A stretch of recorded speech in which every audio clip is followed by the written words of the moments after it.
এবারে মাধ্যমিক পরীক্ষার নজর কাড়া রেজাল্টে দৃষ্টিহীন ও বিশেষ চাহিদা সম্পন্ন ছাত্র ও ছাত্রীদের।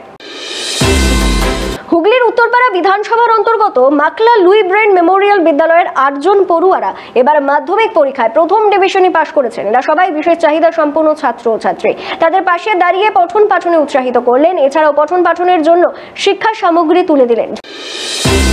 হুগলি জেলার পরিষদ শিক্ষা, ক্রীড়া ও তথ্য সংস্কৃতি দপ্তরের কর্মাধ্যক্ষ সুবীর মুখোপাধ্যায় মহাশয়। এদিন কর্মাধ্যক্ষের সঙ্গে ছিলেন হুগলি জেলার প্রাথমিক শিক্ষার আধিকারিক, এছাড়া উপস্থিত ছিলেন ছাত্র ছাত্রীদের অভিভাবকরা। এদিন কি বললেন হুগলি জেলা পরিষদের কর্মাধ্যক্ষ সুবীর মুখোপাধ্যায়, আসুন দেখে নেওয়া যাক। সবাইকে দিতে হবে বলছি, আজকে দেখলাম যারা দৃষ্টিহীন তারাও ভালো রেজাল্ট করে তাদেরকে উৎসাহিত করলেন, কি বলবেন?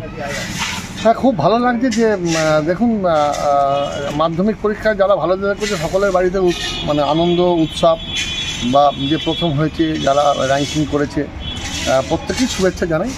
কিন্তু এই দৃষ্টিহীন যারা স্কুলে পড়াশোনা করে এবং হোস্টেলে থাকে তারা প্রত্যেকেই প্রায় নিম্ন মধ্যবিত্ত একদম গরিব পরিবারের সন্তান সন্ততি, এবং এত ভালো রেজাল্ট এই স্কুলের ইতিহাসও কোনোদিন হয় না।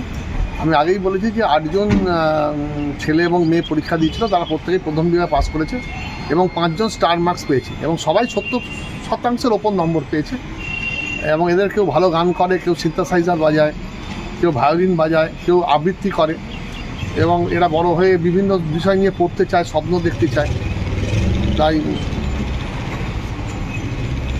আমার মনে হয়েছিল যে আজকের দিনে এদের সংবর্ধনা করার জন্য লোকের সংখ্যাটা একটু কম, তাই এদের কাছে এসে পৌঁছাই, সংবর্ধনা জানাই, এদের একটু মিষ্টি একটু ফুলের তোলা দিলাম।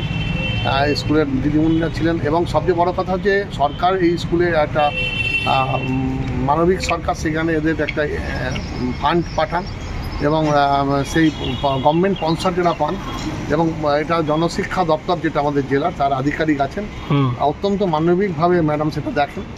এবং যেহেতু এটা আমার দপ্তরের অধীন, স্বাস্থ্য হুগলি জেলা পরিষদের শিক্ষা, সংস্কৃতি, তথ্য, ক্রীড়া দপ্তরের মধ্যে, তাই আমার মনে হয়েছে। এবং আগামী এই স্কুলে একাধিকবার এসেছি বিভিন্ন অনুষ্ঠানে বিভিন্ন সময়, তাই আজকের এই খুশির সময় ভালো লাগলো, তাদের সংবর্ধনা দিলাম। এবং এটা ভবিষ্যতে কীভাবে কী করতে চায়, কোথায় কী অ্যাকোমোডেশন হবে, এই ব্যাপারে একটা আলোচনা হলাম। এবং দিদিমণিও একমত, এবং আমার সচিব যিনি আছেন, মানে দপ্তরের আধিকারিক যিনি আছেন এই দপ্তরের, তারা বললেন যে 11-12 যেহেতু এই স্কুলটা ক্লাস 10 পর্যন্ত আছে, কিন্তু 11-12 যারা পড়তে যায়, থাকতে চায়, তাদের প্রোভাইড করা হবে।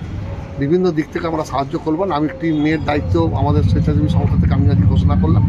আসুন না, এইভাবে সবাই মিলে একটু একটু করে যদি করি তাহলে পড়বে প্রত্যেক বারেই, যেভাবে স্থানীয় স্কুলে 11-12 পড়ে, এবারও তারা ভর্তি হবে।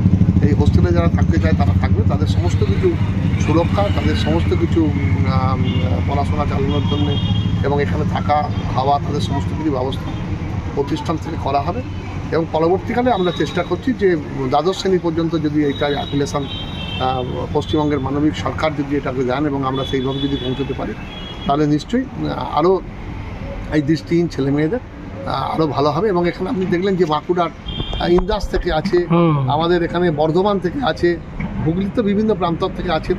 সুতরাং সকলে মিলে খুব ভালো লাগলো। এবং এটাই মনে হলো যে আমরা তো সত্যি চোখ থাকতো অন্ধ, তাই অন্ধ জনে দেও আলো, যেন আমরা সত্যিকারের আমাদের চোখটা যেন খোলে, আমরা যেন মানবিক হতে পারি, আমরা যেন এইভাবেই যেন পিছিয়ে পড়া মানুষ, বিশেষ চাহিদা সম্পন্ন মানুষ বা দৃষ্টিহীনদের পাশে দাঁড়িয়ে আমরা আমাদের সামাজিক কর্তব্য পালন করতে পারি, এর বাইরে কিছু না।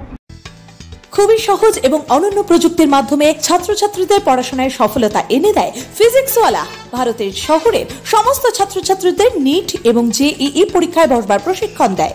যদি আপনিও আপনার সন্তানের জন্য একজন সঠিক প্রশিক্ষকের খোঁজে থাকেন, তবে চলে আসুন 3rd floor sky star building, Panitanki মোড়, শিলিগুড়িতে, এবং নাম নথিভুক্ত করুন জেইই নিটের ব্যাচে, যাতে আপনি পেতে পারেন 25% পর্যন্ত ছাড়। বিশদে জানতে যোগাযোগ করুন 7314850131 এই নম্বরে।